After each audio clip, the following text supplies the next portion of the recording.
শুধু দর্শক, রাজধানীর ঢাকায় যে জাতীয় প্রেস ক্লাবের সামনে আমরা দেখতে পাচ্ছি লাগাতার অবস্থান ধর্মঘট, এবং এই লাগাতার অবস্থান ধর্মঘট পালন করছেন অনুদানভুক্ত স্বতন্ত্র ইবতেদায়ী মাদ্রাসা শিক্ষক কল্যাণ সমিতি।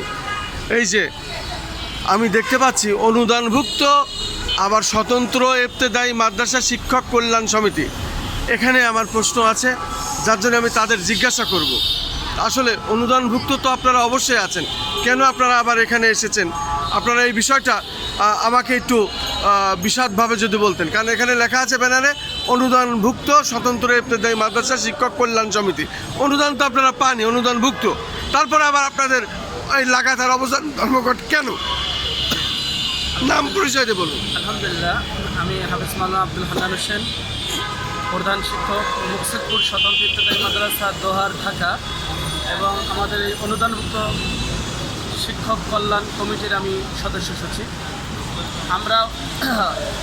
আমরা সর্বপ্রথমে একই অডিয়েন্সের মাধ্যমে আমরা রেজিস্ট্রি প্রাথমিক বিদ্যালয় এবং এই অনুদানভুক্ত স্বতন্ত্র মাদ্রাসা যেগুলো দেখেন, এরা একই পরিপত্রে সর্বপ্রথম 500 টাকা অনুদানভুক্ত হয় 1994 সালে। সেই ধারাবাহিকতায় পর্যায়ক্রমে বৃদ্ধি হতে হতে আমাদের অনুদান এসে এখন প্রধান শিক্ষকরা পাচ্ছে মাত্র 3500 টাকা, আর সহকারী শিক্ষকরা পাচ্ছে মাত্র 3300 টাকা। সেক্ষেত্রে আমাদের আন্দোলনের প্রেক্ষাপটে বিগত সরকারের আমলে আমাদের একটি এমপিও নীতিমালা হয় 2025 স্বতন্ত্র ইবতেদায়ী মাদ্রাসা স্থাপন ও জনবল কাঠামো 2025 নামে একটি এমপিও নীতিমালা হয়। সেই নীতিমালার আলোকে আমরা দাবি করার পরে এই প্রেস ক্লাবের সামনে আমরা আন্দোলন করি। সেই আন্দোলন আমাদের পদযাত্রা ছিল মাননীয় প্রধান উপদেষ্টা মহোদয়ের বরাবরে। আমরা শাহবাগে গেলে সে জায়গায় আমাদের সাথে পুলিশের সাথে জলকামান নিক্ষেপ করে তারা, আমরা সে জায়গায় অবস্থান ধর্মঘট করি। 2025 সালে 28শে জানুয়ারি আমাদের সংশ্লিষ্ট মন্ত্রণালয় কর্তৃক আমাদের 6 দফা দাবি, প্রাইমারির ন্যায় জাতীয়করণ সহ 6 দফা দাবি তারা বাস্তবায়নের আশ্বাস দেয়, এবং আমাদের কারিগরি মাদ্রাসা শিক্ষা বিভাগের তৎকালীন দায়িত্বপ্রাপ্ত যুগ্ম সচিব মাসুদুল হক স্যার, তিনি সে জায়গায় গিয়ে আমাদের 6 দফা দাবি মেনে নেওয়ার এবং পর্যায়ক্রমে জাতীয়করণ, প্রাইমারি ন্যায় জাতীয়করণ করার আশ্বাস দেন। সেই আশ্বাসে আমরা চলে যাই।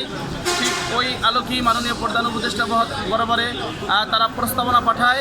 সে জায়গা থেকে প্রস্তাবনা নাকচ করে, জাতীয়করণের প্রস্তাবনা তারা নাকচ করে তারা জানায় যে এটা ইনক্রিমেন্ট সরকার, অতএব জাতীয়করণের বিষয়টা যেহেতু জাতীয় একটি বিষয়, বড় সিদ্ধান্ত, সেটা নির্বাচিত সরকার বাস্তবায়ন করবে। আপাতত আমরা এমপিওর সিদ্ধান্ত দিই। তখন আমাদের কারিগরি মাদ্রাসা শিক্ষা মন্ত্রণালয় থেকে এমপিওর প্রস্তাবনা পাঠানো হয়। এই মাননীয় প্রধান উপদেষ্টা মহোদয়ের কার্যালয়ের নির্দেশ অনুযায়ী এমপিও প্রস্তাবনা পাঠানো হয়। সেই আলোকে আমাদের শিক্ষা মন্ত্রণালয় একটি গণবিজ্ঞপ্তি করে এমপিওর জন্য, এই অনুদানভুক্ত প্রতিষ্ঠানগুলো এমপিও প্রদানের জন্য একটি গণবিজ্ঞপ্তি করে, এবং সে জায়গায় আমরা শর্ত মেনে, নীতিমালা মেনে যথাযথ প্রক্রিয়ায় আমরা আবেদন দাখিল করি।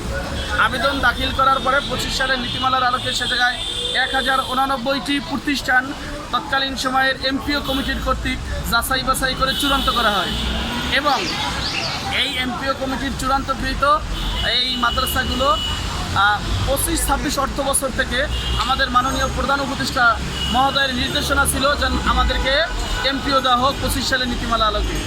আমরা এই 1 বছর প্রায় অতিবাহিত হয়ে গেছে, আমরা এমপিও আবেদন করেছি। পরবর্তীতে তারা আবার মাঠ পর্যায়ে জেলা প্রশাসককে চিঠি করে ইউনো মহোদয়ের মাধ্যমে, উপজেলা নির্বাহী অফিসারের মাধ্যমে সারা বাংলাদেশ থেকে এই অনুদানমুক্ত স্বতন্ত্র ইবতেদায়ী মাদ্রাসাগুলো আবার পুনরায় তারা অ্যানালগভাবে আবার তথ্য নেয়।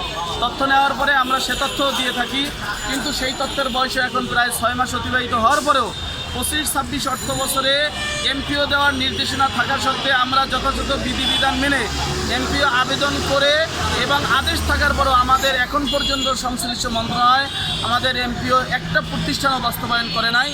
এই জন্য 25-26 অর্থ বছরে নির্দেশনা অনুযায়ী আমরা এমপিও বাস্তবায়নের দাবিতে এ জায়গায় এর আগে আমরা সারা বাংলাদেশের থেকে জেলা প্রশাসকের মাধ্যমে সারা বাংলাদেশ থেকে আমরা মাননীয় প্রধানমন্ত্রী এবং মাননীয় শিক্ষামন্ত্রী এবং আমাদের কারিগরি মাদ্রাসা শিক্ষা বিভাগের সচিব বরাবরে আমরা একযোগে 64 জেলা থেকে স্মারকলিপি প্রদান করেছি। এরপরে আমরা গত 12 তারিখে 5-5-2000 26 তারিখে আমরা মাদ্রাসা শিক্ষা অধিদপ্তরের সামনে আমরা মানববন্ধন করেছি। সেই মানববন্ধন করে 20 তারিখ পর্যন্ত আমরা সময় দিয়েছিলাম যেন আমাদের কার্যকরী ব্যবস্থা গ্রহণ করার জন্য। যেহেতু আমরা 20 তারিখের মধ্যে কোনো কার্যকরী ব্যবস্থা গ্রহণ করতে দেখি নাই, তাই আমরা নিরুপায় হয়ে আমরা অবস্থান ধর্মঘাটে আসতে বাধ্য হয়েছি। আমরা এখন স্বাভাবিকভাবে কেন্দ্রীয় কমিটির সিদ্ধান্ত অনুযায়ী আমরা কেন্দ্রীয় কমিটি আজকে আমাদের অবস্থান ধর্মঘাটে আমরা এসেছি।